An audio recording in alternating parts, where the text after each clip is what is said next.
Yeah. All right. I got him.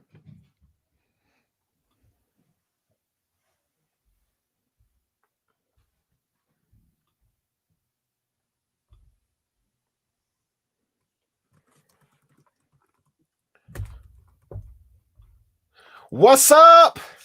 Heyo. Welcome to another episode of the Hoof Live, the Hoof Podcast. I am your host, Sterling, and we have with me tonight my other two lovely hosts, Eric, down on the bottom there. What's good? What's happening? And we got Anthony up top, man. How you doing? Feeling good. Ready to go. Ready to talk some draft, baby. I did my work for the first time, watching the videos and all that. Let's go. I don't know what I'm talking about, but I know what I'm seeing. So Yeah, you got the salesman face on. Yes, It's a good sign. He's gonna sell us a car tonight. But it's all. Does anybody really know what they're talking about? I mean, it's all for fun. Like, it's all good. We chop it up. It's fun. It's fine. But yeah, man, we're getting close to the NFL draft, as you guys all know. I mean, it's been a quick offseason, I have to say. This is one of those years we haven't had.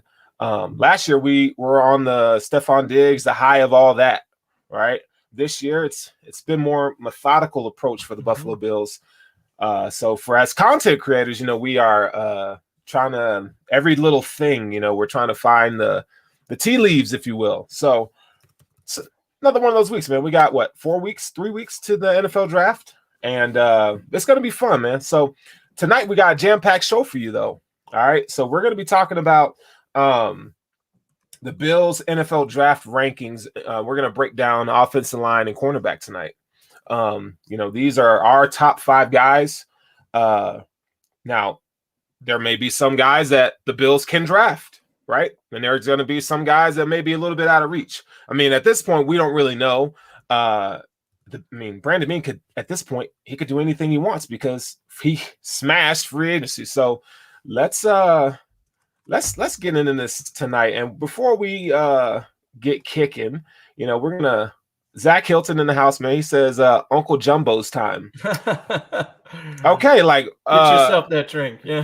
That's hard vodka with all the Uncle Jumbo stuff. It's not a sponsor of our show. I mean, Uncle Jumbo, if you're listening, if you want to sponsor the show, I mean, I know we gotta cool deal with and those all, other guys.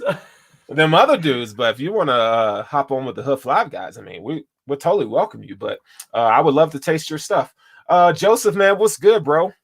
He says, "What's up?" We got Danny Slack. Looking forward to this. Now, thank you, man, for watching the show. And my guy Brian Bowers, what's good, my dude?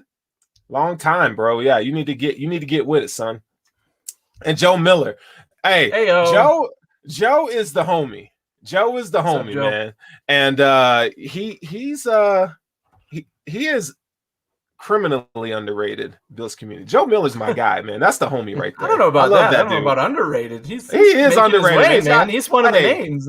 He is, but he's got that Joe, silky Barry White man voice. Like, I do gotta know, bro. I do gotta know if he ordered his Mad Hack jersey yet, though. I gotta see the Mad Hack. Oh, good question. Yeah. They got to make those first. I don't think they're out yet. Custom, make it custom. Hey, and Randy's in the house, man. This is a mock draft king right here. That's my guy, man. That's my guy. So let's get into this. We're not gonna go around the league. I mean, really, there's not much to go around the league. And for those of you who are college basketball fans, put in a good word with the man upstairs for my boys about to kick off here in about an hour. Michigan plays UCLA tonight for a trip to the Final Four. That's why I'm sporting the yellow here. You got to get in the mode, baby. But yes, so let's do this. So like I said, we're not going to go around the league because we're going to keep it Bills related tonight. Just because it's what we do. But before we even jump into position rankings and so forth, man, can we talk about this real quick? Highmark Field, Bills Stadium naming rights. Like, I was on the show last night with Jay Smith the King, man. We talked about this in the new stadium and all this stuff, but Highmark Field, what thoughts on this, guys? How you feeling, man? I mean, I'm glad that my team's making money, right? That's a good thing. But The name's a little bit funky. Like at first, I didn't realize it was Highmark Field. I thought it was Blue Cross Blue Shield Field, and I was like, "This isn't going to work." I'm going back to the Ralph. I'm going to call it the Ralph, and I probably still will. I'm not sure, but the Highmark thing hasn't really sold me yet, so I'm going with the Ralph for now, and then I'll follow up later. Right, it's Highmark Blue Cross Blue Shield Field Arena at Bills Stadium, which is also Ralph, right? Ralph, yeah. It's really tough to call it anything. I think depending on what age you are, you call it something different. So my uncle, who raised me a Bills fan and is the reason I'm a Bills fan, he still calls it Rich Stadium. So, I call it the Ralph, but, that's what I knew it as, and I'll always know it as that. But you're right. Yeah, it's good they got a sponsor. We knew it was going to happen sooner or later, go to the highest bidder. And, of course, that highest bidder in true American form is an insurance company. And Blue Cross Blue Shield, Highmark being the local, version of the Blue Cross Blue Shield there. The first question I asked is, hey, I have Blue Cross Blue Shield. Do I get a discount now? Coming in, do I get a discount on tickets? Yeah. I'll show my insurance card. The reason they can afford it is because they don't give out discounts. Yeah, what is the incentive for being the name of the stadium? I mean, let's be real. Like, Bill Stadium is shit. It is. I don't care how you want to slice it. More about the NFL in general and getting that exposure, right? It's all about the money. Anytime now, if we're on Monday Night Football or Sunday Night Football, they're going to say Highmark Field. We're here, the Bills playing at Highmark Field, and they're going to show the logo, and that's all it's all about. Especially with the fans in the stadium, too. There's advertisements all over the stadium. Yep. I mean, so it really is about the money, just like everything else in the NFL. But it's not like they can sell anything. Like New Era, at least you got the hats and all that, and you could buy them in the stadium. Can we just talk for a second? How the perfect was New Era Field, though? Like, as the Bills are turning over. Mm-hmm. Yeah. In Buffalo. Yeah, that was nice. Yeah, it was short-lived, but I was pulling for Wegmans. Honestly, that one works, right? You could do the food. You could do all sorts of things with local thing like Wegmans. I know Frank's Red Hot was another one people loved. Yeah. Because you could call it Red Hot Stadium. I mean, that makes sense. Listen, man, if the Bill, look, first of all, why? Okay, I understand, like, you get the exposure. Like, I'm a Blue Cross Blue Shield. They're my, federal, because I work for the government, whatever, right? So they are my insurance provider, right? And it's great insurance, but, like, there ain't no sexiness to no damn Highmark Field. Like, that just sounds like I'm going to a retirement home and y'all are gonna feed me applesauce. Like, get out of here with that. Like, it's trash. Especially because the field is 50 foot in the ground, so the Highmark thing is kind of it's like you're gonna die in the next 5 years. Highmark, ding. Like, get out of here, dude. Like, I just think it's trash. I guess you can use a certain amount of puns with the Highmark, right? You can say, "Oh, the Bills have hit the new Highmark," right? If you're 60, you're 60 years old in a retirement home, and you're like. That's the Highmark. Like, it was the new Highmark for the Bills is the golden years. Winning the Super Bowl is the Highmark for the Buffalo. Yeah, it's just like, man, like, we just went straight. Look, man, you're killing me. They're killing me with this. And then you see the picture that they did. They straight up Photoshop Highmark Field on the back. Y'all see that? I was like, that went up quick. Can you do any? Can we be better? Do better? Like, but the announcers are going to have a great time with it. Every game is going to have a different, national on TV announcers. Oh my God. And they're all going to say the same pun of, the Bills have hit the high mark in the season. Oh my God. Every single week we're going to hear that. And we're going to die. We're going to be like, oh my God. By week 6, we're just going to be like, shut the F up. Oh, dude, yeah. I mean, not even to, like, go on this rant, but it's trash. Like, because y'all have, like, the Sabres are trash, and y'all just gave us a trash name stadium, and our stadium is trash. Let's call it what it is. Our stadium's trash, bro. And we love it because it's like, it's blue collar, and it's but it's falling apart, bro. What don't you like about the stadium? Because, like, it's not I love the flashy. Stadium. Of course y'all do. Of course y'all do. It's about the experience there. No, right? I think any stadium you put in Buffalo is going to have that nostalgia, that experience because of the people. I think the people make it, right? Sure. Uh-huh. But that stadium, bro, that stadium, there's high school stadiums in Texas that are better than come that on. field. It's not that bad. They've updated it a little bit in the recent years, a lot more than it was the first time I went, like 15 years ago when I first went to the stadium. Okay, you live in Denver. You've been to Empower Field. Yes, Tell me now. Compare it's a beautiful stadium. I had never been to Mile High, which actually Denver's probably a great comparison for that, right? Because Mile High Stadium, the real Mile High Stadium, was, infamous for many, many reasons. I mean, obviously it was the Denver stadium here, and it had all those memories for them and all the Super Bowl wins and all that. And then they built this new stadium, and the fans felt the same way. They were very much like, no, we shouldn't build a new stadium. Granted, Mile High was in some disrepair and needed to be. Well, yeah, it was very old. And so different kind of, but in the same way that fans were really attached to that previous stadium. And they built a new one, and you know what? They won a Super Bowl there too, and it all worked out for them. Right. So, all right, Stern, I'll agree with you on that argument. I'm going to agree with you because the Bills Stadium right now is in kind of a no man's land, right? Yeah. Green Bay is in the historical category for the NFL. It's protected, right? The Kansas City Chiefs Stadium, Arrowhead, is in the protected classification for the NFL. The Bills Stadium is not. It's just old. Yeah. So it's time for a new one for sure. It's time. I'm just saying, if anybody out there is listening to the Hoof Live, I mean, we just want a new stadium. Like, I like flashy and nice things. I ain't gonna lie. Like, I want to be able to go to a game in December in a dome or retractable roof. I don't listen. Going up there in November, hell no. It's too cold.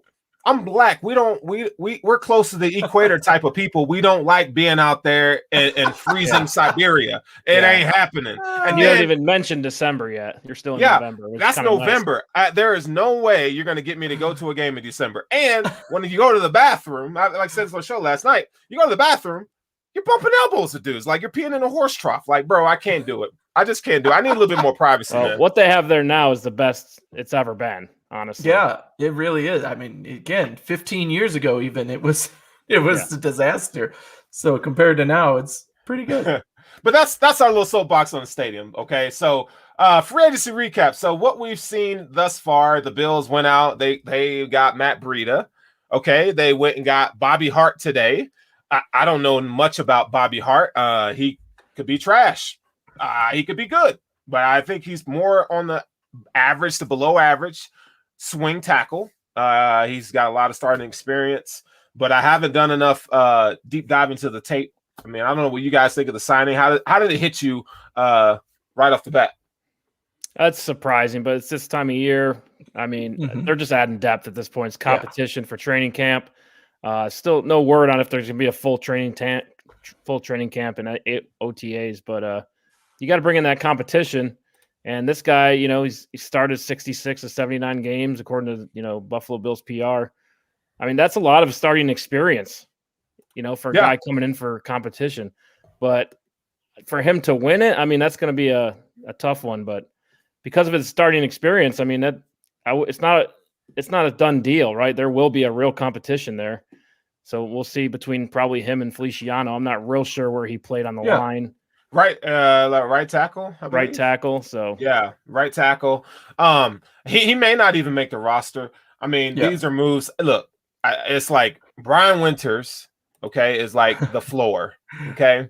Yeah, but you paid $5 million or whatever you got for Brian Winters. Like, that was bad. This guy can't be as bad as Brian Winters, and he's probably only getting $1 million or league minimum or whatever. It's clearly a depth signing here. I think a lot of Bills Mafia was freaking out about this signing for no apparent reason. I mean, again, you said it, and my reaction was like, meh. It's a depth signing. He probably will never see action on the field, and meaning in the regular season. And even if he makes the team, he's only a depth piece, right? An emergency situation type guy. Yeah. And you need that at offensive lineman. And don't forget, this is the position where they changed the rules so that you could call him up and hold an extra offensive lineman and all that. So, you bring in more bodies at this position, and he's got starting experience and that means something. So if you're going to have a guy at the end of your roster, why not let it be somebody who has starting experience, is still young, and has room to improve? And, you haven't made any major investment. So basically what I'm saying is there's no downside to this signing, and there's still some upside. It's not a huge upside signing, but there's some upside, and there's no downside to this, really. Yeah, I mean, he can put on a helmet and he can go out there and he can fill a spot. I would have much rather had, Lejeune Waddle as a swing tackle. Like, bring LA back. Seriously. What happened to that guy? Is he going to play this year? I don't know. Yeah. I don't know what his situation is, but maybe we should ask him if he wants to be on the show. We should get LA on the show. See what he's up to. Let's check into that. But so we see moves like this, and we'll talk about Matt Breida here in a second. But we see moves like Hart, and we're examining what the Bills can do, what could they do, and this fits right in line with what Brandon Beane, his philosophy in terms of, I want to fill every need I have before the draft, right? So that when we go into the draft that night, that Thursday night, the board is yours. You can take a running back if you want. You can take a cornerback round 1 if you want. If you want to trade up and go get a defensive end, Quiddy pay, please. You can go and do something like this, right? Because it's a very smart move in terms of, just think about it this way, man. We're in a year, COVID and everything that happened, the evaluation process has been hampered for a lot of teams, for all of us, even content creators who evaluate these players. The film study and everything has been limited. There's got great talent who didn't even play this year. We all know this. So Brandon Beane, what he's doing is he is filling every possible hole that we have. Right. Because you don't know. Let's say you take a first round guy and he just doesn't pan out. Well, are you screwed? Right? He's doing his due diligence. And I can't be mad at that at all. Can't be mad at that at all. There's somebody here saying Michael Carter. Anthony lived in North Carolina, so he knows about those North Carolina guys. But another a running back in round 1. I've been pounding the table for a long time for a running back round 1. I almost put out a tweet today, and I'll say it here first, I guess, because I didn't end up putting this tweet out yet.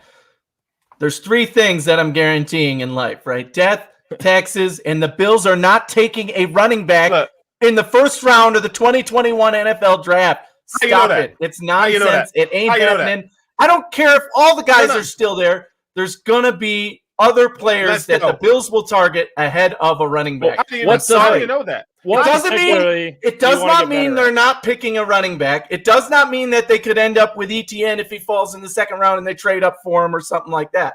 It just means at pick 30, the Bills are not picking a running back. It is literally, it's not going to happen, no matter how much people like to talk about it. And I'm hearing it all over all the good podcasts, everything. Lots of people want a running back. What's your top reason, Anthony, that they won't draft a running back? Sean McDermott and Brandon Beane are still running the team. That's my number one reason. So it's not Anthony's. It's not Anthony's opinion.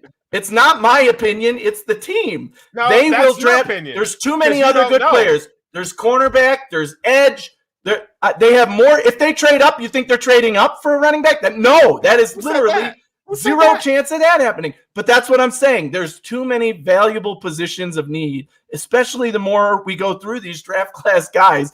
There's going to be guys falling to the second round that the Bills are going to get. I think that's exactly the point, is the need. Yes. It's there's production, just too much right? any other positions where that's funny. Let me play devil's advocate, because I firmly do believe that it's a possibility. Mm-hmm. You don't know what they feel about Dane Jackson. You don't know. And matter of fact, Brandon Beane came out glowingly about Dane. So we don't know. We don't know if they're going to add a cornerback round 1. No. Now, what we do know, cornerback is a deep position in this draft. You could get a good corner in the second or even the third round this year, right?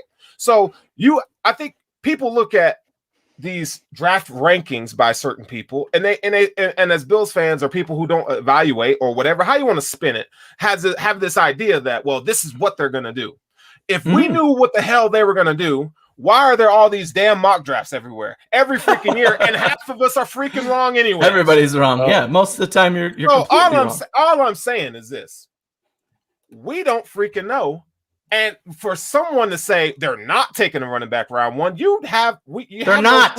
It's not happening. All right, I will wake up the day after round one and tell you it's not happening. Here, let's just put this in front of Let's Anthony. go. All right, real quick. This chart's all the running backs drafted in the last 5 years in order of draft position. And then the stat you're looking at is the red is the rush attempts their rookie season, and the blue bar is the rush yards their rookie season. The Bills have 2 good running backs. They've invested 2 third-round picks. We all know this. Singletary is capable. We just need a top-end guy, right?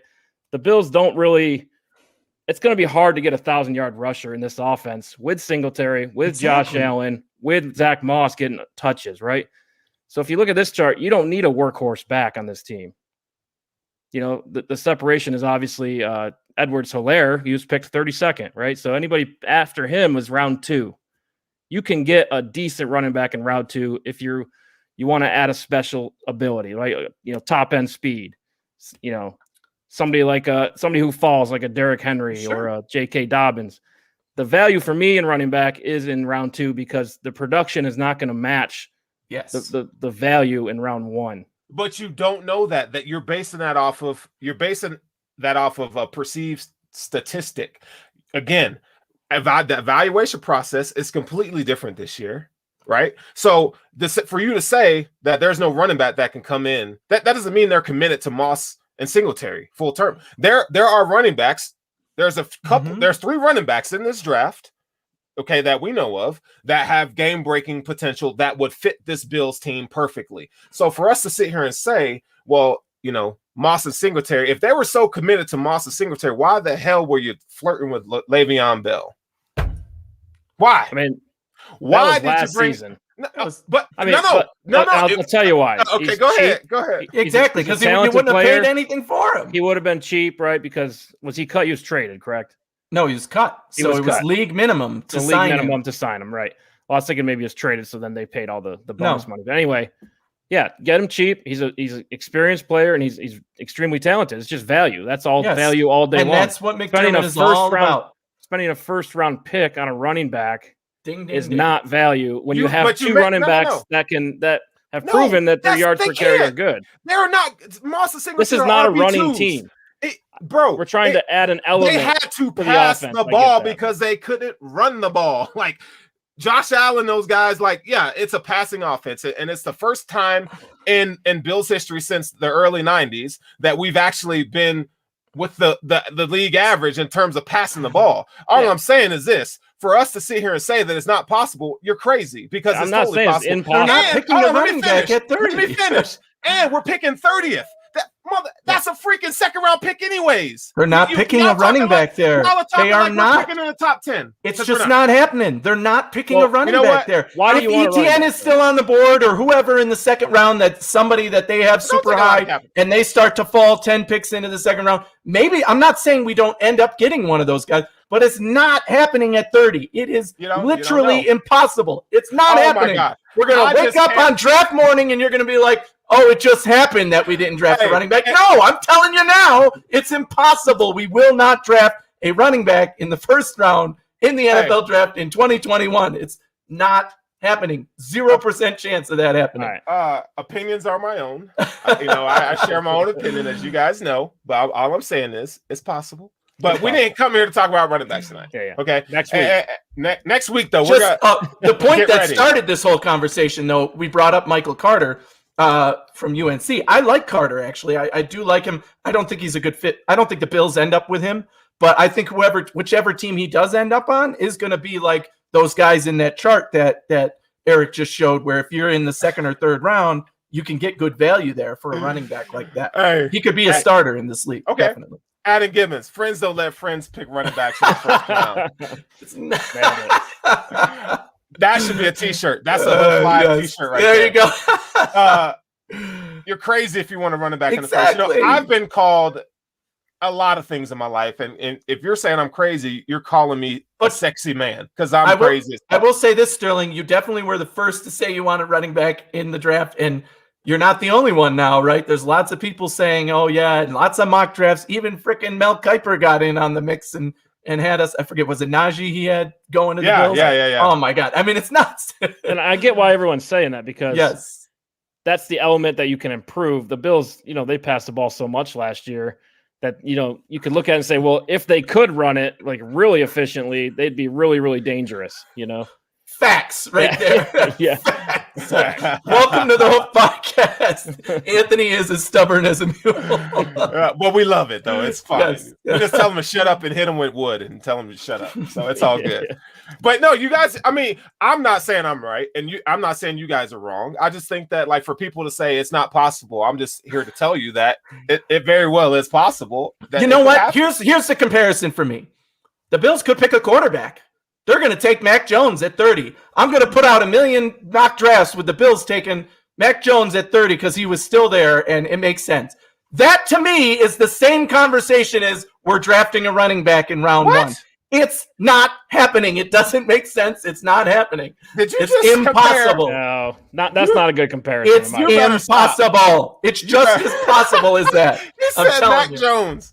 I'm telling you, yes, that's stupid. It's always saying a running back. It's not happening. It's not happening. You crazy, dog. We love you, but you're crazy. You're crazy too. Yeah. All right. Okay. So with that being said, all right, let's jump into our top 5 offensive lineman rankings. Now, if we're being real, so if you look at the odds, okay, odds are, I think, and maybe a lot of people think this way too. If the Bills are going to take somebody at pick 30 without moving up or back, offensive lineman is the play here. Okay? Offensive lineman is the play. There is a need. I think guard is a strong need. Mm-hmm. I would even say tackle is a need. I mean, let's be real. Let's say Darrell Williams gets hurt. We're up Poop Creek. You got Bobby Hart, baby. We got Bobby Hart, so we're straight. He's the next Orlando Pace, by the way. He's the next Orlando Pace. But the Bills also like position flexibility on the offensive line, someone who could play guard and tackle. Feliciano, I wasn't a big fan of Feliciano, still not. But for what they signed him for, the value is great. And the fact that he could play center in a pinch that Mitch Morse gets a concussion, he gets hurt or whatever. So there's that position flexibility, right? A guy like Tevin Jenkins, okay, he could play just about every position on the line if you ask him to. Okay. Landon Dickerson's my favorite. Landon Dickerson can play just about every position on the line. I think maybe if we're being conservative, which I don't necessarily think Brandon Beane is conservative, GM. I think he might look somewhere else, but if you're going to be the conservative pick, the safe pick is offensive lineman round 1. What do you guys think about that? And then once you tell me, then let's get into your rankings. Well, it definitely depends on who's on the board, right? Because we're going to go through our top 5, and I find it not highly improbable that all 5 of these guys could be gone before the Bills pick, right? And that's certainly a possibility. And if that happens, the thing that changes is the quality that's available might be edge, for example, right? Another position where the Bills clearly want to upgrade and is clearly a position we're going to target in this draft. If the right guy, if the top guy, the top 5 offensive linemen are gone, and the 3 good edge players that the Bills have been looking at are still on the board, then I think we go edge. So I wouldn't say it's a solid deal that the Bills are going O-line, but I can definitely get on board with you that if the right offensive lineman, one of these guys that we're going to talk about in a minute here, is on the board, I'm drafting him right away. No chance even those edge players or cornerbacks or whoever else falls. It's offensive lineman that takes first priority, I think. Okay, so when I look at offensive linemen, okay, you know what, Eric, go ahead, give me your spiel here. I'm going to pop a chart up here in your face. Oh, get Let's go. So what we're looking at is all the guards that have been drafted in rounds 1 or 2 in the last 4 years, right? They're in order of yards per attempt the previous year before they drafted the guard. And then once you drafted the guard, the yards per attempt during their rookie season. And did it improve the offense, right? In particular, did it improve the running game? What you're looking at is the rush yards per attempt. Because everyone's on this running back train. But my opinion, I made the case for guard earlier in the year. And I think if you get at the right guard, it can improve your running game with what you have. So that's where this is coming from. But let's take a look at this real quick. Obviously, number 1 is Will Hernandez being carried by Saquon Barkley, right? The year before, not very good. They draft Saquon Barkley. They get Will Hernandez in the second round. Their yards per carry goes up almost 1 whole yard. Right? Robert Hunt for the Dolphins is number 2. Same running back, Myles Gaskin. Right? Here's a good example of a guard making them a better run team. And there's other, they drafted a tackle as well in Austin Jackson, but just no conclusions here, but just maybe some insights, right? Quentin Nelson's in there. Brennan Smith, they're both on the same team. If you get down towards the bottom, there's a lot of negatives, right? And this is actually a little bit skewed because those teams on the bottom, for example, Dalton Reisner for the Broncos, Philip Lindsay was running like 5.5 yards a carry. And then they drafted a guard, and then they had a worse year the second year, right? So it's kind of skewed because they started out high and they went down just a little bit. The median rush yards per attempt is 4.3 this past season. The Bills are at 4.2. So let's just cut out teams from the with the higher yards per attempt last season, and let's just look at teams who need to improve. Right? So these teams were bad and they got better by drafting a guard. They didn't start out good, right? And that's kind of where the Bills are. We're at the median. We want to improve.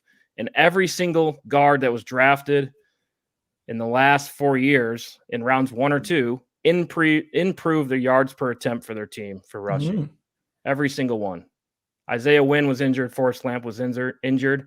It's just coincidence that they're at 0. The team actually had the same exact yards per attempt. Which makes sense and since they weren't playing. Right. But there is something here for sure when you look at it like that. So that's what I'm looking for when I'm looking at these guards. Who can help us improve the run game with what we have in Singletary and Moss? And maybe get I'm high on running back round 2 or 3. Okay. So based on that, right? So you have I like for me, this is just me. If I'm gonna draft a guard, like I want that guard to be able to play tackle too, right? Because just in a pinch, like position flexibility. McDermott being shown that they like position flexibility in the offensive line, right? So fair enough. Like we're talking, Tevin Jenkins is my favorite tackle guard in this draft because he can do both and he's technically sound. I think he's probably the most technically sound lineman in this draft. So are we a guy like that you right now? Yeah, I was going to say, are you going? That's your number 1 over Penei Sewell? Technically sound. He's a little too aggressive. Definitely the most fun film to watch. And I am not a scout guy. I'm a salesman, just like Anthony. I buy the wholesale from the scouts and tell you if it's good or bad. Right? Whatever your flavor is. Penei Sewell, he's an athletic freak, can get to the second level. That's what he does, right? Well, so are we going to go through? Are we going to go through 1 through 5, or are we going to? Because I'll tell you where I have him. Okay, let's hear yours. Sterling has a scouting background, so maybe Anthony can give his, and then you criticize him. Go ahead. This is just so I put my list together as all the offensive linemen in this draft. Okay, and I took the 5 best that I thought, for me anyway, were the top 5, and then I have a few honorable mentions that were really hard to leave out of the top 5. But number 1 for me was Penei Sewell, and that I think is pretty. Okay. Every board I've seen everywhere has him as number 1, and if you watch his tape, just put on some highlights, you'll see why. The guy reminds me of and his leadership too, his energy on the field, just awesome leader. So whatever team gets him, he's going to be long gone before the Bills ever pick. Let's just put it that way. Number 2 for me is probably my favorite offensive lineman in the draft that could potentially go to the Bills, depending on how things work out. And actually, I did 2 mocks today where he fell to number 30, and that's Elijah Vera Tucker. I think that he is a great fit for the Bills and what he can do. His strength, his consistency. That's the guy I like. Watching the film, maybe I should preface this by saying I'm not a scout, so I can't tell you, he's got his hands and his feet and this, that. I watch the film. I read the content. Like Eric said, we're the how did you put it? We're the wholesalers are the guys who the scouts are the wholesalers. We're the retailers. Yeah, we just have an opinion. So I'm selling their exactly with their analysis. and watching the video with my own eyes and telling you what I see. So that's why Elijah Vera-Tucker, if he played guard for the Bills, I mean, that to me would be such an upgrade and exactly what we need. He can be that guy to plow through to make a hole for the running back. Anyway, I won't give too much yet. So my number 3, and maybe this is where we can debate a little bit. My number 3 was Rashawn Slater out of Northwestern. Again, just watching him, he had that infamous game that everybody talks about against Chase Young, which I definitely watched, where he erased Chase Young, as everybody says. But what I liked about him is he's smart. It seems like even just watching that tape against Chase Young, who's obviously a great player in the NFL now too, he just knows what to do at the right situation. As a lineman, you got to know when the guy's going to rush you or when he's going to try and go around you or what. And he just made the right decision at the right time. So that's what I liked about him in the limited tape that I saw on him. Obviously, I'm only watching the highlights too. I'm not trying to pick what these guys can't do. So my number 4 then was Tevin Jenkins, who we've already covered. And I agree with everything you said, Sterling, that I think he could be a great fit for the Bills because he is one of those guys where he could fill in anywhere. It seems like Eric has a different opinion, so we'll hear from him in a minute. And my number 5, and this is where things got a little sticky for me. I put Christian Darrisaw from Virginia Tech at my number 5. His consistency, that's the word I wrote down next to him. He's not as precise as, say, like I was just saying about some of the other guys on this list, but he still left that impression on me that I put him at 5.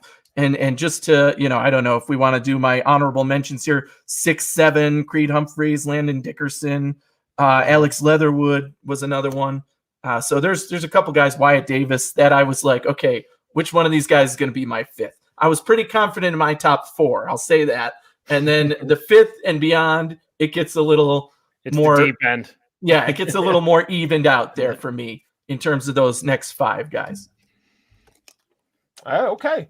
Yeah, no, I mean, I don't have any problems with that. I think, listen, scouts are wrong all the time, So, I mean, we're all just, it's a crapshoot. I mean, if we all knew what the hell, we could speak confidently knew what the hell we're talking about or what the teams were thinking, hell, we would, there wouldn't be any mock drafts, right? So we're all kind of just like, kind of trying to figure it out. But so I have I'm a little surprised that Darrisaw is a little bit lower on your board. I think Darrisaw, I mean, he's probably, in my opinion, but hey. Yeah. Again, yeah. So the reason I put him lower for me was he definitely has the consistency, but I didn't see that same kind of drive and decision-making that I saw with my 1 through 4. Okay. Elijah Vera-Tucker. That's fair. Specifically, if I'm looking at a guy like Slater, who I had at 3 and watched that tape, just how every decision he made seemed to be the right one. So you get consistency, you know exactly what you're getting, and he's strong and all that, all the traits you want to see, but not as precise, which in science, we like to say accurate but not precise, or precise but not accurate. Yeah. Not the same words, right? So yeah, I guess that's how I summarized it. But. Okay. So here's a question that I just this is from Nabal Mukhtar. It's, are you willing to trade for Vera-Tucker if he drops a 22-ish? Nope. No, I wouldn't. I mean, not that I don't think he's a great player. I just think that offensive line is deep. If I'm going to trade up, I'm not trading up for an offensive lineman. I think you can get value at 30. If I'm going to trade up, it's going to be something I can't have. Like I can't have Kwity Paye at 30 because it ain't happening.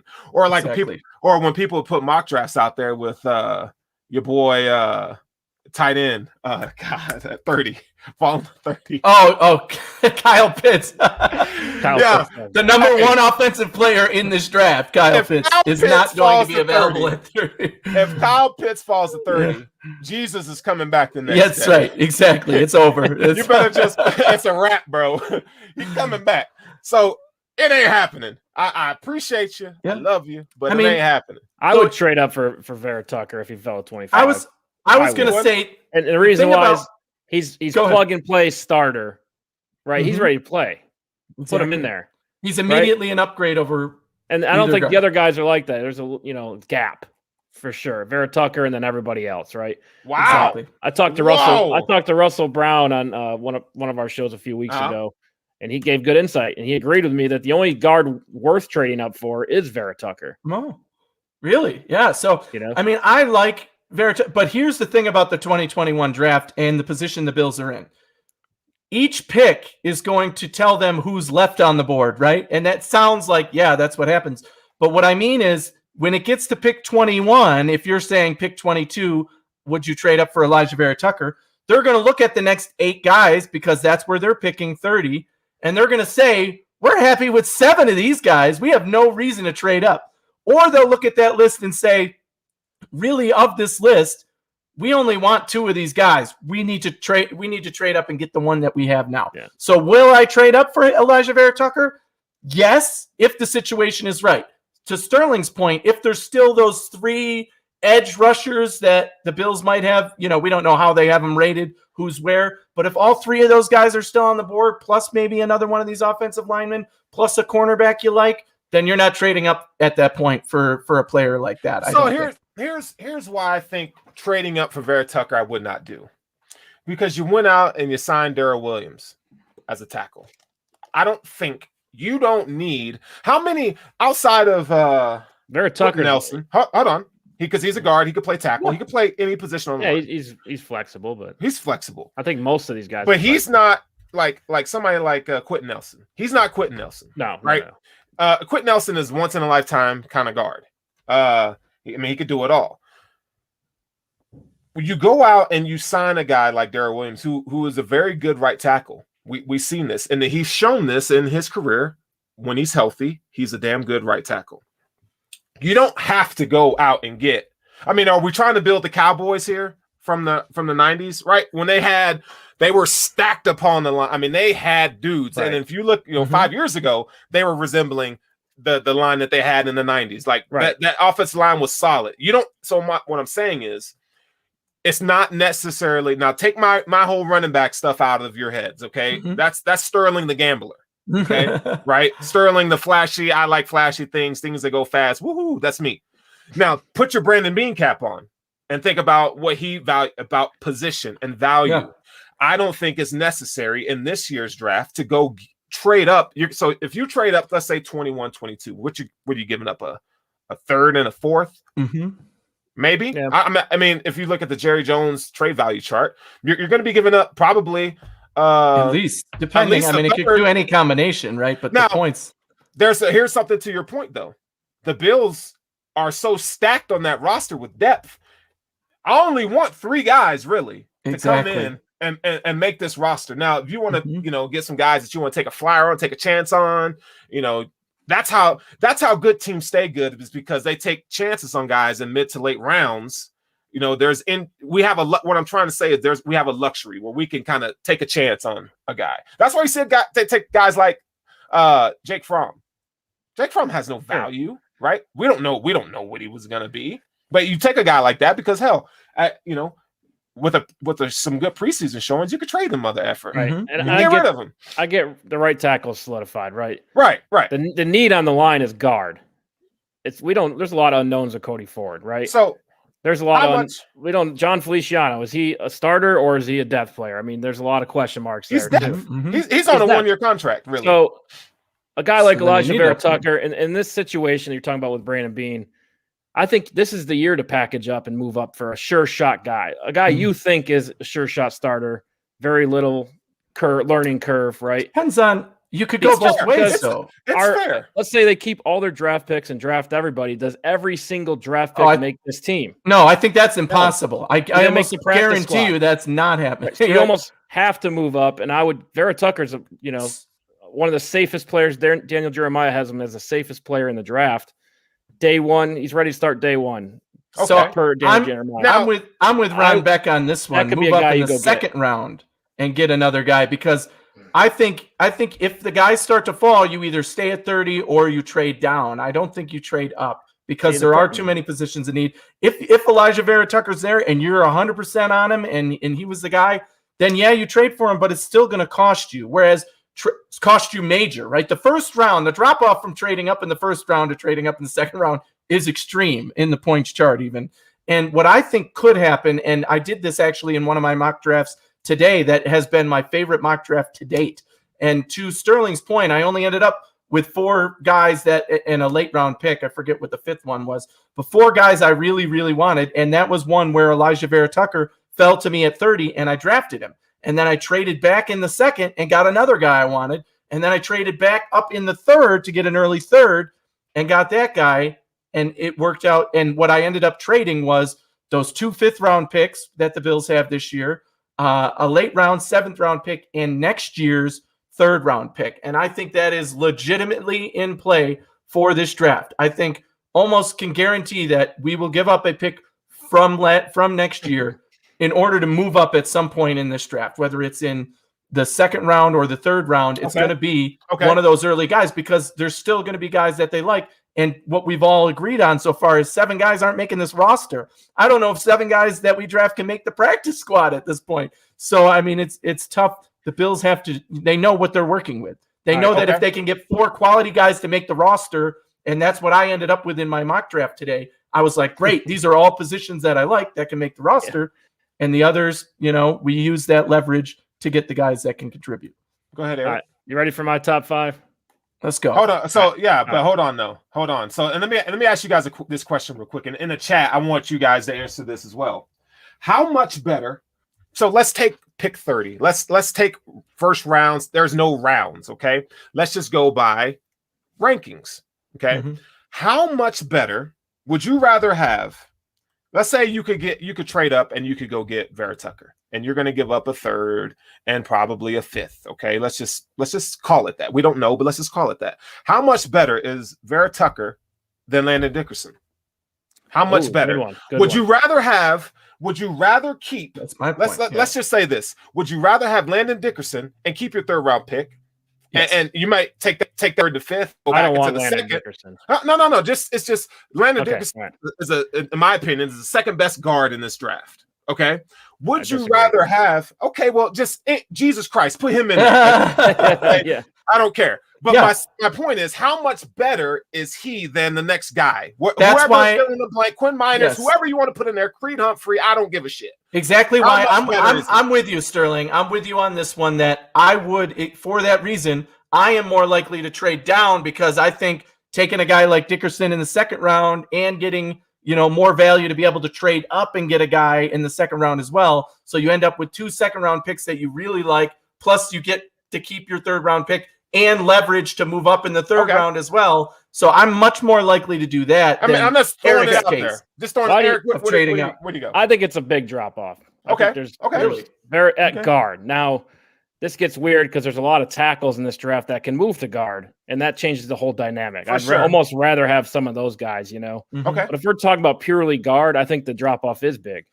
And I think Landon Dickerson is not even in that same conversation. Okay, then put Tevin Jenkins in there. Let me tell you why, though. Because he is. Put Tevin Jenkins in there. What would you rather have? I mean, but he's a tackle, Jenkins right? But he can play guard, too. Right, so put him in there. So when I do my rankings, I have a lot of tackles who can move inside the guard. But I just want to talk about Landon Dickerson for a second. Okay. Tore his ACL twice and had an ankle injury that missed 9 games. He missed 9 games. I get he has high upside, but if you're going to trade up for a guy, he ain't it. Or draft a guy in the first round. You're going to not trade up because you can get him. And he was great. Like that I wouldn't want him. It's temporary. We're not asking him to run he ain't no running back. Like, bro, all it's left and right and forward. Like that's really all you got to do. I don't need you to.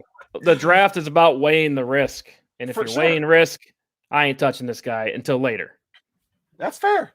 And that's but at the same time, you're weighing the risk against other positions as well, right? And that's what Brandon Beane and his whole staff and all those guys in the war room on draft night are doing, right? Because if there's an edge player you really want at 30, but there's also the chance you could take an offensive lineman, or you can wait for that offensive lineman that you might have ranked 5th on your board in terms of offensive lineman, but you're happy with him more than you are with the 5th edge guy, which I think is the case in this draft, right? There's 4 or 5 edge guys that they love, and then it kind of falls off after that, versus offensive lineman is definitely deep, as we've heard from everybody in this draft. You can wait a little longer.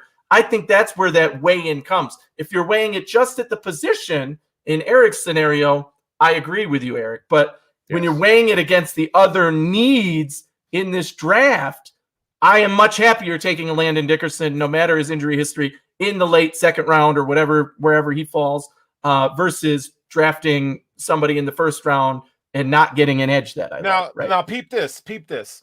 Historically speaking, your money spots for guards are between rounds 3 and 6. That's the money spot for guards. If we're talking about value, if you go back and you can and then look this up, good guards, they come in the mid to late rounds, right? So all I'm saying is, and this is a deep offensive line class this year, okay? Now, I agree. Like, I would take 2 offensive linemen this year. I mean, because the premium on offense of good offensive line play, I mean, it's deteriorating in NFL. We all see this, right? So you both of you guys make great points. I'm just being devil's advocate and getting you to look at it from a different way. All right, so Eric, let's do your offensive line rankings. All right, number 1, and the way I looked at this, if the Bills were to trade up, what would the rankings look like? That way we can play everybody. Okay. Everybody on the board is in play. And the need is guard, right? We already talked about that. I'm not looking for a pure tackle. So that's why I took Darashaw off. He's in the honorable mentions because I don't think he's a guy that's going to move into guard. Okay. He's purely a tackle. So number 1, Rashawn Slater, Northwestern. I think the versatility with this guy, he can play anything from center. The tape we saw, he held, Chase Young in check at left tackle. So across the board, where do you need him? We need him at guard. I think he thrives at guard. Got the versatility. He's sound fundamentals, very tough, huge toughness. Everyone talks very highly of his toughness. PFF says he has the best feet in this draft. We talked about Cordy Ford's issues with his feet. Are they fast enough to shuffle and move? I'll leave that to the scout guys, but that's something that caught my eye. Okay. He's best. PFF also said he's best in pass sets. Well, guess what? This is a passing team. You sure putting a lot of stock in PFF, my guy. Well, I mean, just referencing them, right? Okay. Giving credit where credit's due. Yeah. Right. And Kyle Krabs, the Draft Network, position flexibility. He's all over it, right? So that's huge. So that's why I went with him. Number 2, Elijah Vera Tucker, right? And we talked about this. This year's a little different because we're trying to win the Super Bowl, right? This is the year. Mm-hmm. So get a guy who can plug and play, right? I think there's a lot more value in that this year than there has been for the Bills in the past. So I'm all in on the plug and play, and Elijah Vera Tucker's that guy at a position that we need, right? He played left tackle at USC. Daniel Jeremiah and other scouts say he'll play left guard in the NFL, and it's safe, right? We talked about that a little bit already, but there is some versatility there. I know that's a requirement for this regime, right? But I watched 3 games with him, but the tape's, very smooth, right? Okay. Very few issues, didn't get beat a lot, kind of boring, but that's what you want out of your guard, right? You put him in there and we don't talk about him for 3 years. It's held down, everything's fine. Penei Sewell, number 3. This guy, 330 pounds and super athletic. It's stupid, his physical abilities, right?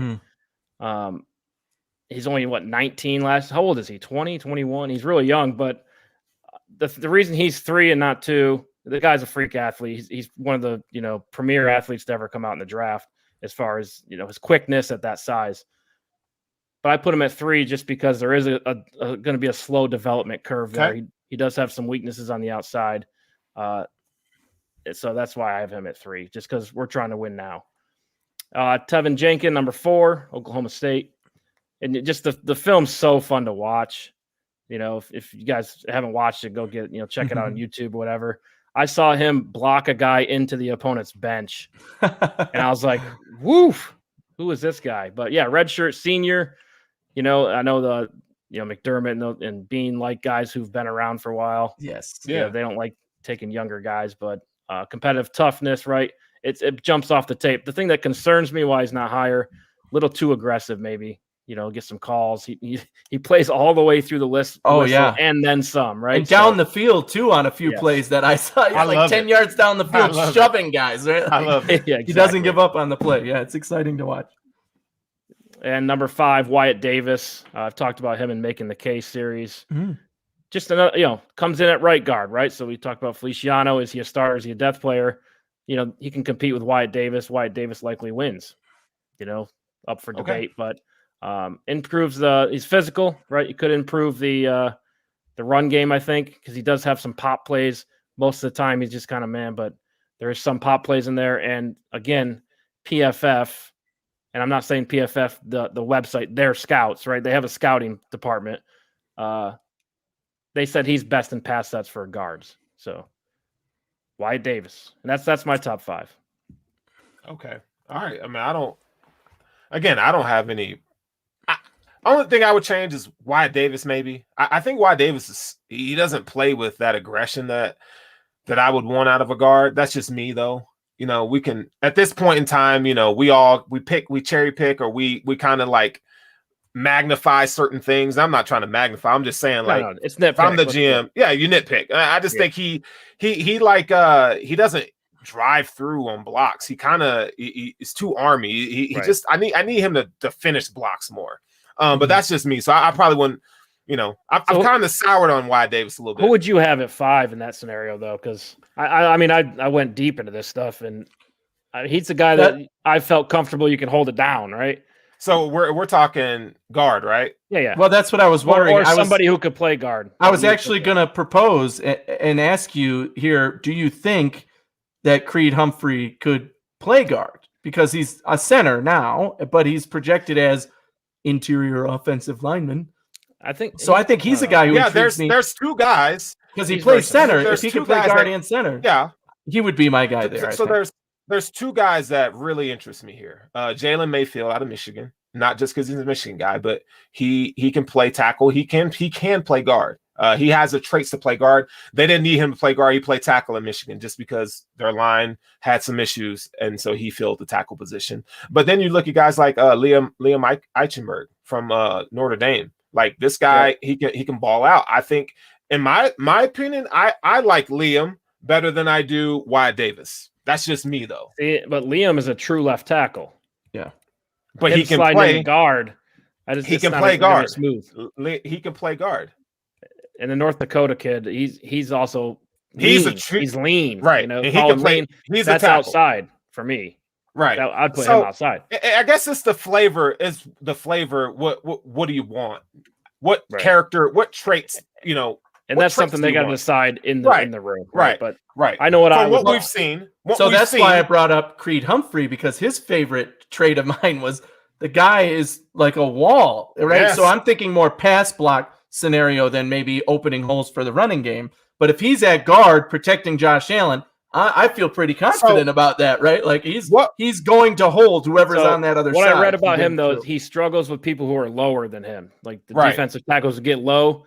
He has problems getting upending him than them, right? And that's why he's probably slipping a little bit. Again, we're nitpicking.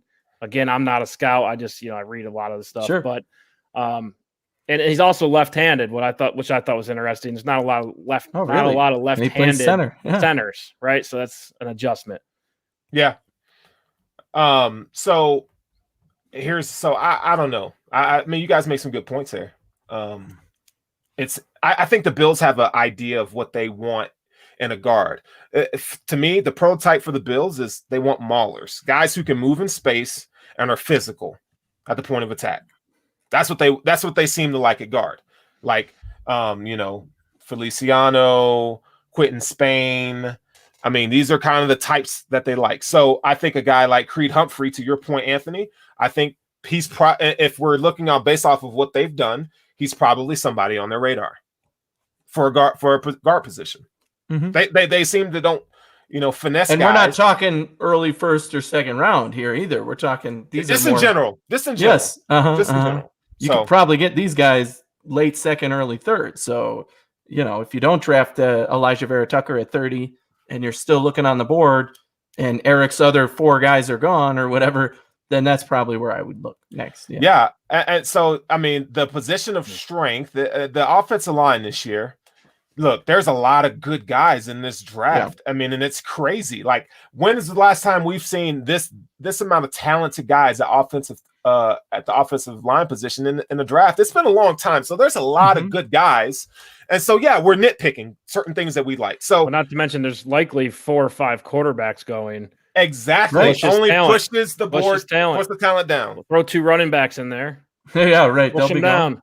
Yeah. Push them down. Okay, so are we solid on now? Here's the thing: we could go into cornerbacks, or we could save it till next week too, because I didn't know we would spend an hour on offensive line, which has been very informational. Like I've we've been killing it. So I think we got time for corners. You want to do we corners? can fit it in? Let's do corners. We promised the people. Yeah. If we don't finish all the we can always start with corners. Continuing on next week. We'll give our top fives and expand on it as much as we can now, and then take feedback. And when it gets closer to the draft, we'll do more work on it. I think that's fine. Okay, so the cornerback position. So just like offensive line, cornerback is not as strong and deep as the offensive line, but I think there are some very good corners in this draft. I think there's probably 5 to 7 starter quality corners in this draft. Okay. Now you're going to have your late round guys that may bloom and turn into a starter. So we'll just say 7, pending one of the 2 first round guys. I mean, I think there's probably 3 or 4 cornerbacks that go in round 1. Okay. Now the Bills are in a position where they can get one of those top 5 corners. There's a lot of cornerbacks that the Bills could entertain. And now we also have to keep in mind, too, what do the Bills think of, as far as positional value from a draft perspective? What do they think about the cornerback position? We know McDermott liked Trey White. That's what he wanted. He got that. I don't necessarily see a path for the Bills to take a corner round 1 based off of what we've seen. I think it's a position of need. I do like the idea of taking one of these guys in round 1. But again, I think that there's flexibility here, unless there's a guy that blows you away. Right. Mm-hmm. So that's the opening spiel. So Eric, we'll go with you first. Tell me your top 5 guys. All right, real quick. So again, you got to address the need. We're not talking nickel. I did outside only. I'm not sure if Anthony did inside, but I'm doing outside corners only. Yeah. Okay.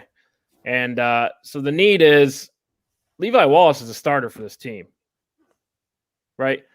We're looking at here is the amount of targets is all the way up in white. The gray fill is the completions from the opposing quarterbacks on that corner. Levi Wallace, the opposing quarterbacks had 58% completion percentage versus Levi Wallace, 66 on Josh Norman, 62 on Dane Jackson. So I think we could probably lower Josh Norman's number a little bit, and that's what I would look for in a draft prospect. Somebody who has good, solid zone coverage, not man. That the Bills primarily are a zone team, and somebody who can run tackle. Right, I think that's important as well. Another thing on Levi Wallace, he's at 58% in his completion percentage. He only missed 3 tackles last season in 12 games, and there's only 6 cornerbacks who had less than 50% completion percentage from the quarterback. So he's in that top tier, right? Mm-hmm. Anyway, moving forward, my top guys with those traits, Patrick Surtain, number 1.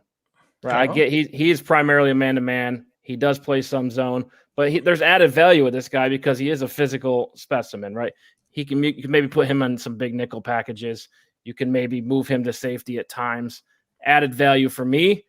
And the NFL bloodline certainly help. I know McDermott's high on that stuff, but he gets lost in the zone sometimes. He'd need a little bit of coaching. But a guy with that physical ability, I'm all in on Patrick Surtain, right? Number 2, J.C. Horn, South Carolina. Dog. Straight dog. I mean, we talk about Levi Wallace, how he's underwhelming at times. It seems like he's improved every single year. But some of my memories are Levi Wallace struggling, right? And J.C. Horn is the anti-Levi Wallace, I feel like. He brings the energy. He rips off blocks. He gets in there and gets physical, right? Mm-hmm. It seemed like I only watched a few games, but he was in on every single play, right? Joe Marino has him for as physical and aggressive as Horn is in coverage. Those qualities do not show up with consistency as a tackler, but he's in on it. So J.C. Horn working on the tackling a little bit, but the guy wants it, right? He doesn't like getting beat, and he grabs a lot, some negatives, but I think that could be coached up. Number 3 might be a shocker, Eric Stokes for me. Okay. And I get the track speed is not play speed. Like, I don't see a lot of speed on the field, but the guy's primarily a zone player. He's an efficient tackler. He's in position. I mean, if you watch him versus Devontae Smith, Devontae Smith had a big game, but, Eric Stokes is there every time. What are you supposed to do? He's in position, right? Yeah. He's faced a lot of good receivers. And Dre Harris from the Draft Network compares him to Josh Norman. Well, look at that. There you go. You know who Right. J.C. Horn reminds me of? Who's that? Stephon Gilmore. Does he? Tell me he doesn't give you Stephon Gilmore vibes. Yeah, he's Physical, There's some athletic, heady. But can screw up because sometimes he doesn't make the tackle. Or Get a little handsy, right? Yeah. That's who my player comp for him was. And the big thing with Eric Stokes, too, is he is a willing tackler against the run, right? Mm-hmm. That jumps out from everybody. Dre Harris from the Draft Network on that one. Russell Brown also brought it up on the show a few weeks ago that he is a willing tackler. So that for me, he jumps Greg Newsome in that sense. Greg Newsome, number 4.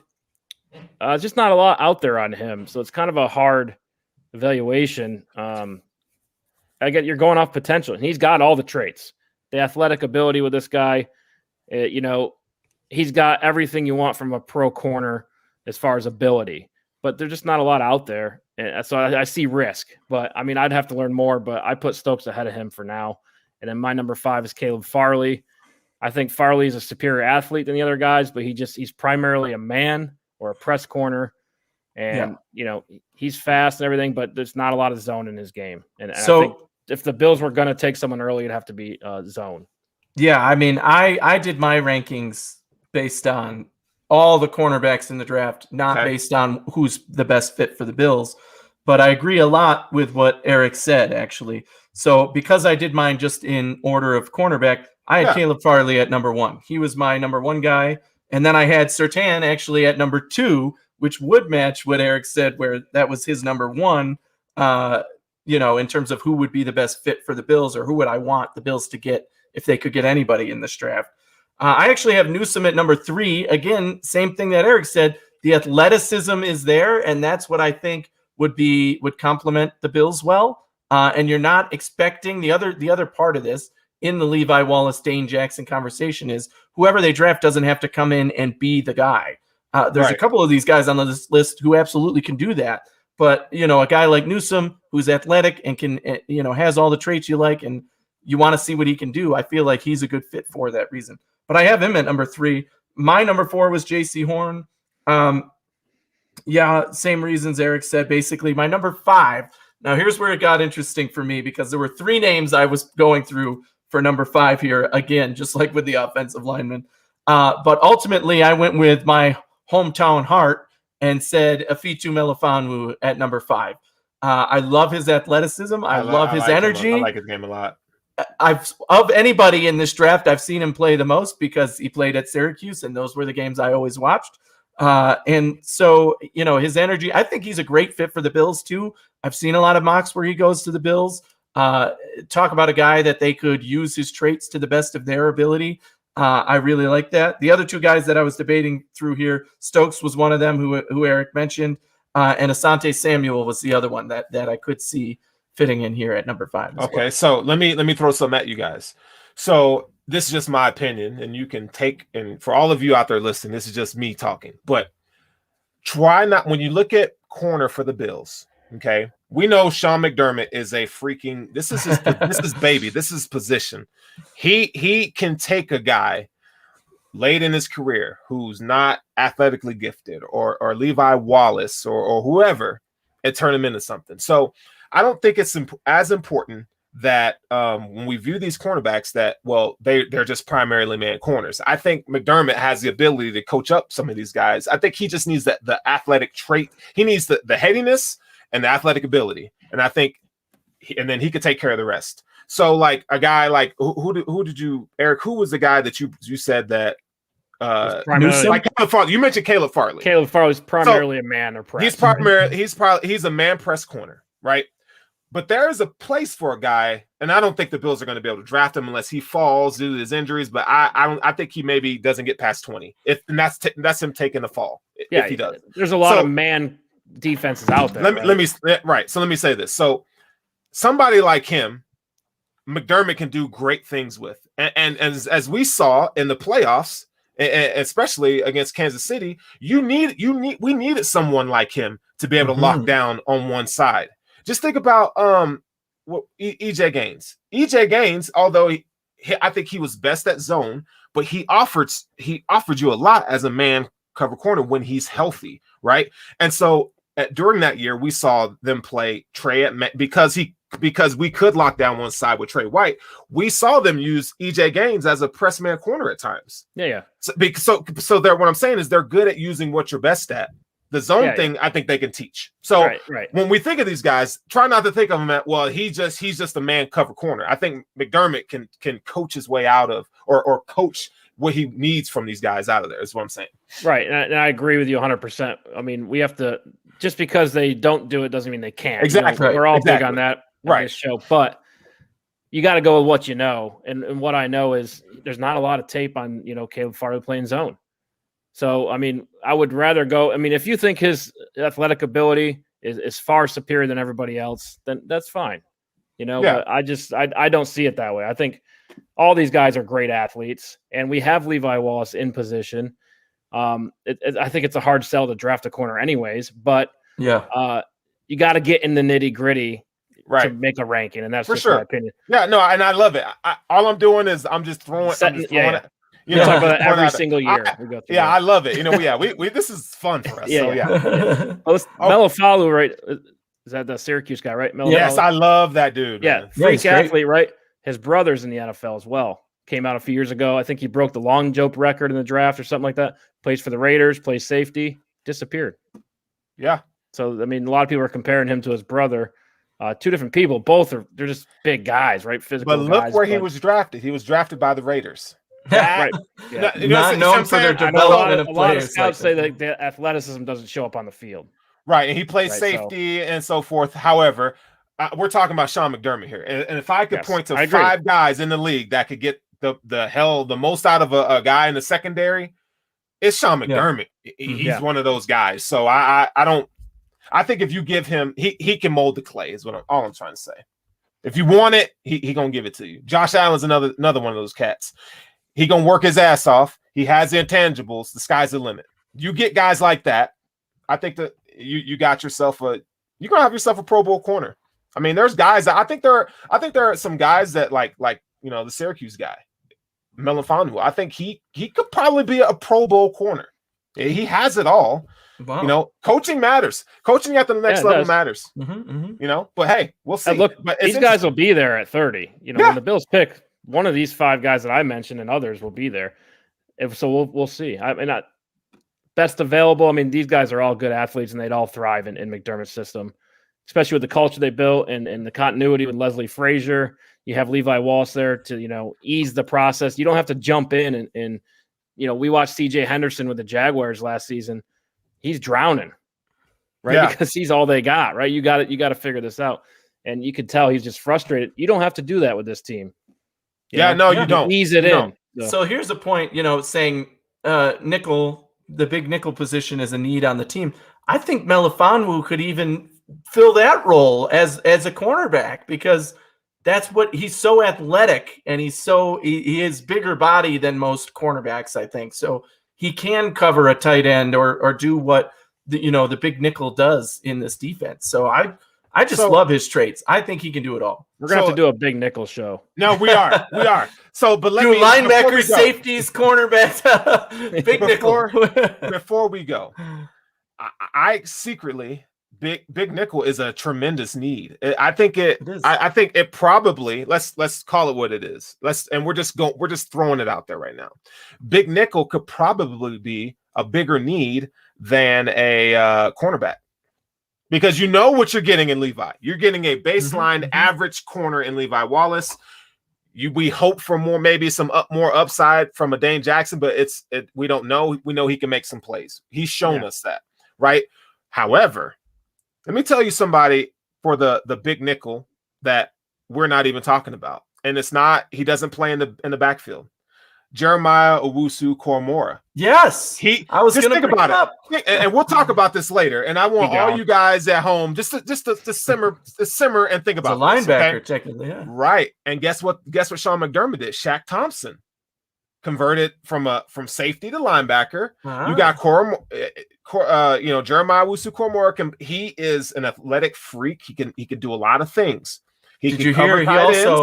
He also came out and said that he thinks the Bills are a great fit. Yes, it's amazing. Even the draft picks want to come to us. Right.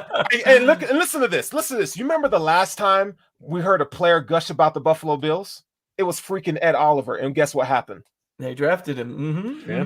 They were all over him. We knew Jeremiah Owusu-Koramoah could very well be pick 30 for the Buffalo Bills. In a lot of the mocks, I don't think he don't make it to 30. Exactly. That's the thing I think. We don't know though. In a lot of the mocks I've seen, the New England Patriots end up with him, and I hate that because I do like this player. He was one of the original mocks to the Bills, and I did the making the case for the linebacker series, so I did a lot of work on him, and I do think he's a great fit for this Buffalo team. I just don't think he makes it to 30, and I hope he doesn't end up in the AFC. It'd be great. We just don't know. I mean, I've never analyzed the 30th pick before, so a lot of things. You're almost just sitting back and waiting to see who falls, and then we can start a show and actually talk about this in detail. Every pick until matters. It happens. You have no clue. So much can change. From 5 to 29, every pick is going to change what is on the board and what the Bills are doing at 30. And like we talked about a little bit earlier, Brandon Beane has set this roster up where you don't have to you can make a move you want to make. There is no move you have to make anymore. Right. Mm-hmm. Now, if there's a move you have to make and you want to do it, go get me a pass rusher. But we'll talk. So let's do this next week. So let's do defensive end next week. And let's do running back.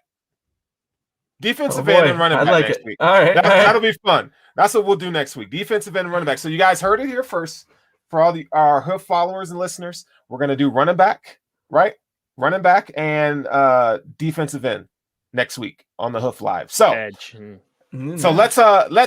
let's close it off right here. This was a very fun conversation. I really do. I enjoy talking with you guys. So let's get our top 5 going, and we'll kind of hash it out, and we'll talk about it for next week, because I think that'll be fun. And so for those of you who new to watching our show, man, please like, follow, and subscribe. Get people to come watch. I mean, if you know guys that maybe aren't fans of the Buffalo Bills, have them come watch the show, because we're talking about these prospects, and if some of maybe your favorite team, we may talk about a guy that you like. So we're in full draft mode, full draft season here on the Hoof Live, the Hoof Podcast.